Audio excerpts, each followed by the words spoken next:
Muted. The agenda for the next 15, 20 minutes is I want to talk about some everyday language that our students need, some common mistakes that they experience with this everyday language, how we can help them learn and review some of this most important stuff the first or second day of class. Our goal is we want to send our students out into the real world with the basic conversational skills that they're going to need for a lot of these interactions. And you know, the books that we use, whether you're using Interactive English or another series, they all get into that eventually, usually. You know, they cover the basic important stuff, but there's some stuff that we like to send our students out with the first day of class and to equip them with, you know, some phrases and vocabulary to be able to say immediately in their class. So I'm going to show you 8 practical activities. I have the activity and then directions for the teacher, so you'll see what I'm talking about. And then some other ideas at the end about how to assess student goals, how to assess pronunciation skills, what they can and can't do as far as pronunciation the first day of class. And yeah, so let's get into it. All right, the first one, phone numbers. So this is one that I do because a lot of our students, you know, they know numbers, and I want to point out that these first day activities are for pretty much any level except for the true beginners, people who are starting out at level 1A or 1B even. So this is good for levels 2 and up, people who have some background, they know their numbers, they know the alphabet, they know some basic phrases. So for anybody except for the true beginner, because this will be too advanced for someone who's just starting out. With phone numbers, a lot of our students know phone numbers, but it's difficult for them when they hear a phone number to listen and quickly get it. You know, I speak Spanish now, but it still takes me, if someone leaves me a message and speaks fast, I have to listen to it a couple of times to get, you know, the numbers. I know my numbers in Spanish, but it's hard to, you know, listen and get it quickly. So it's like anything, just takes practice. It's also important for our students to know how to say their phone number in a way that people will understand them. So here's the activity. So listen to your teacher. He or she will say 5 phone numbers. Listen and write down the phone numbers. So this is the activity. And then here's the directions for the teacher. So you're going to say 5 different phone numbers. I recommend doing a few where you say each number individually, such as 303-996-0275. Sometimes you can use O, sometimes you can say 0. And then you could also do a couple where you pair up the last 2 sets. So for example, number 5, I can say 518-276-1540. What we don't say, which our students often say, is 518-276, 1,540. That's not how we say phone numbers here. If they say their phone number like that, if they say, 303-996-0275, people aren't, it's harder for us to comprehend that. So you can do these. When I do this, I do it really fast at first, so I have them say, please slow down, or again, please. And so we do these, and you can repeat these a couple times so they feel comfortable. And then you can have them check their answers with a partner. Then at the bottom there, you can have them come up to the board and write them down and then say them out loud. So they're repeating these back to you. So it's first they're comprehending, they're listening, and then they're producing these. So it's also a good opportunity to practice the difference between, say, 13 and 30 and 14 and 40. With those, you can talk about how the stress is on the teen, 13 versus 30, where the stress is on the third, and so on. So just a good opportunity to get into some numbers practice, because that is important for every level, and even our more advanced students will have trouble with this, when people are saying their phone number, or just it's always good practice the numbers. All right, the next activity, he and she. I found that even our advanced students confuse this, and this is something that we don't want our students to confuse, because men don't like being called she and women don't like being called he, for the most part. So the activity, write the correct answer here. give some names here. So Mary, she is a student. Jen, she is a student. Bob, he is a student. You could have them practice with their classmates, or you can use pictures of people to practice this more. But this is something that one of the many things that our students know. They know the right answer, but they still get it wrong because it just takes a lot of practice. So, you can use pictures like this one and say he is reading the newspaper, she is reading the newspaper. So pretty much any picture of people you can use to practice that one. That's a quick one. This is another quick one that's fun, gets them up and moving around. So I say at the bottom here, this activity is good anytime you need to wake people up. So what I do is I turn my back to the class, hold out my right arm, and say right.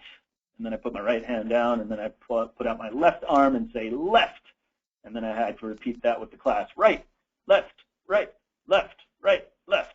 So then you have the students stand up, have them close their eyes, and then practice holding out the right or left arms when you say right. So when you say right, they hold out the right arm. When you say left, so you can go left, left, left.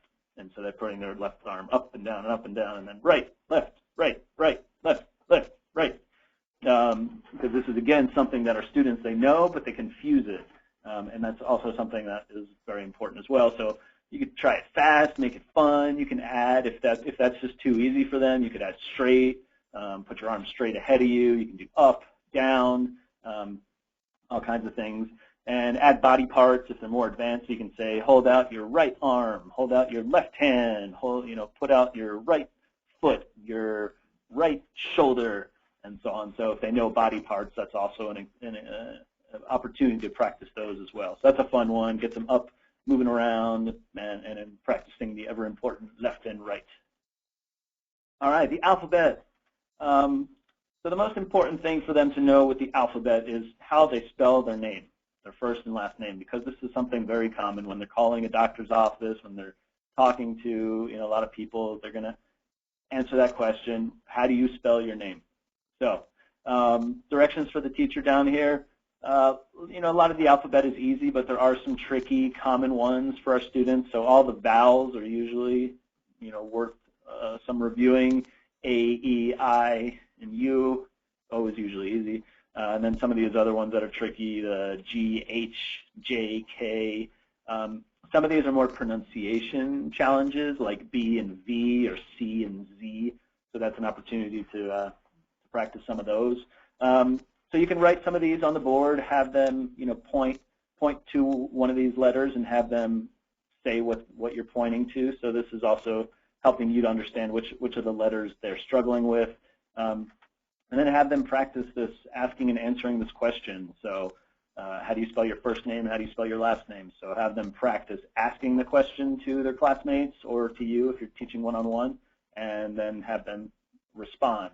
And have them do this, with 4 or 5 different partners, because this is something that we want to equip them with the ability to do, because it's incredibly important. All right, the next one, answering common questions. So, I've tried to tune in to see what are everyday questions. When I talk to a new student, what are the questions I ask him or her? And I want them to be able to answer these, whether they're level 1 or level 6. And you can teach. It's up to you whether you want them to answer with complete sentences or if you just want them to be able to give short answers. So a lot of our students confuse where do you live and where are you from.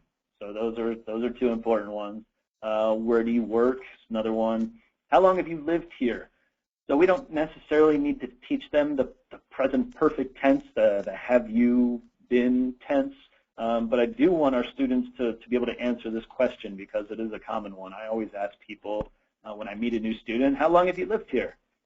I want to know if they've been here for 10 years or 10 days. So the response can be 10 days, or I've lived here for 10 days, or I've lived here for 10 years.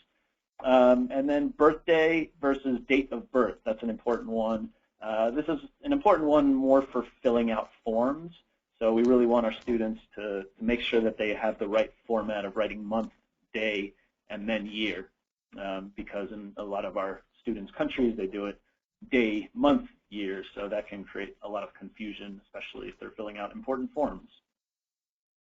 Here's the directions for the teacher on the answering common questions. And I'm going to email all of you a worksheet that has all the activities as well as the directions for the teachers on these. So you'll be getting everything that I'm showing on this slide if you're participating. So yeah, go through each question, have them repeat, and then you answer each as an example, and then have them practice asking and answering these questions with several different partners, again, so they're practicing it. If they just do this once, they're probably not going to be able to do it well, so they really need to practice. All right, number 6, what's up? So this is something that I do not like about our language, but it's something that our students need to know, is how do you respond to these everyday greetings of, hey, what's up? How's it going? How are you? What's going on? What happens is a lot of our students, they hear, hey, what's up? And they respond with, good. But that is not a correct response to what's up. So they immediately they start the conversation with something awkward. So I'm going to show you the teacher page. For questions that begin with how are you? How's it going? How you doing? You can respond with fine, okay, good, great, excellent, etc. And then practice. For questions that begin with what, the most common response is nothing, which I don't like about our language, but that's what we say, not much. Or you can give an actual answer when someone says, what's up, what's going on? I can say, I've been working a lot, I've been participating in my kids' schools. So, but what's up, you cannot respond with good. So have them practice writing responses to these, and then practicing asking and answering these questions, again, with several partners. But we do not want our students to respond to what's up with good. All right, number 7, you too and me too. These are some very nice phrases to be able to use, especially for the beginner students. If I say, it's nice to meet you, you don't need to respond with, it's nice to meet you too. You can just say, you too. Some of our students don't know when to use you too or me too. So this is an opportunity to practice this one with them. It's nice to see you, and you too. This is something that I always teach our students, the difference between nice to meet you and nice to see you. I find that when I see returning students, they're very happy to see me, they know me, and they say, Lee, nice to meet you. And I explain that with me, you know me, so you say nice to see you. When you meet someone for the first time, you say nice to meet you. So those that's just some good easy English for them, so they don't have to say you have a great weekend too. They just say have a great weekend, and they respond you too.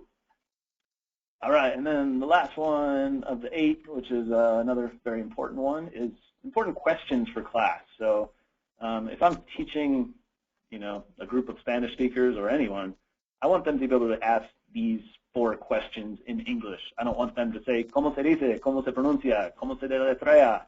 ¿Qué quiere decir esto? I want them to be able to say these things in English because they're going to need these 4 phrases a lot. They're going to see words that they don't understand. They're going to see words that they can't pronounce. They're going to want to know how to spell things. So we have to equip them with these 4 questions and give them examples. So directions for the teacher, have them point to something or touch something and ask, how do you say blah, blah, blah? Have them point to a word and ask, how do you pronounce this word? Say difficult to spell words as an example and have them ask, how do you spell a word like schedule? And then write a different word on the board and have them ask, what does blank mean? That's a hard one, number 4, and that's probably the most common one because they're going to see words that they don't know what it means, and they're going to say, what means blah, blah, blah? So I want them to be able to ask that question correctly. So those are the 8 activities. They could take a while depending on how much you practice, or you could cruise through them if they really don't have trouble with these. And other ideas for things to do the first day is assess their pronunciation ability using, you can use the color vowel chart. This is integrated into all of our books. It's a great tool, and it's focused on vowel sounds. So you can have them go through and just pronounce each of these colors. So they say green tea, silver pin, gray day, red dress, and you'll start to see which ones they have trouble with. So if they might, chances are they're going to have trouble with the silver pin. They're going to say green tea, silver pin, gray day, red dress. So a lot of these will sound similar, but it'll give you an idea of which of the sounds they're struggling with and which they're not struggling with. You could also use Pronunciation Fun. This is a book that we have. This is what it looks like. It's chock full of minimal pairs, so words that differ in one sound. For example, this is page 4. This is going over the difference of the and z, so the voiceless and then the voiced z sound with the vibration in the throat. So you can have them pronounce these words and see if they're pronouncing it as correctly as ice and eyes, or if they're saying ice and ice. So it's got some consonants, and then it also has a lot of vowel sounds as well. So pan and pen, are they pronouncing those correctly, or are they not? Another final slide here is assessing student goals. So this is something that we want our teachers to do the first day, is find out, if you haven't already done this, what is your student's main goal? What does he or she want to be able to do? Why are they taking English classes? How will this improve their life? And how long do they think it's going to take to reach this goal? Is this a short-term goal? Is this something, they're looking for a job promotion and they think they can do it in 6 months, or is it going to take more like 2 years? And what are some small steps they're going to do to achieve their goal? This could be, attend classes consistently. This could be, practice outside of class for 5 hours a week. It could be watch 5 TV shows, but helping them to establish the goal, think about their goal, and what they're going to do to achieve the goal, and really encourage them to practice outside of class as well. Because the more they're practicing outside of class, the better they're going to do, and the faster they're going to reach that goal. But a lot of our students, they're not goal-oriented, so it helps for us to go over these goals with them and encourage them and revisit this and talk them through it. So a lot of our students will say, you say, what's your main goal? I say, I want to learn English. Okay, but why? How will that change your life if you learn English? And sometimes it's multiple goals, but any opportunity to talk about these is usually helpful. So wrapping up, I will email you a worksheet with these 8 activities and teacher instructions. And when you're doing this, smile, laugh, have fun, use your body, move around, make sure that they're recognizing stuff and then having plenty of chance to produce it and practice and repeat. And if you have any questions, feel free to email me. And we've got lots of great tools on our website. And I will stay on the line if you have any questions. And thank you for participating in this webinar. I hope this is helpful and you use some of these to teach some everyday practical skills for our students. Thank you.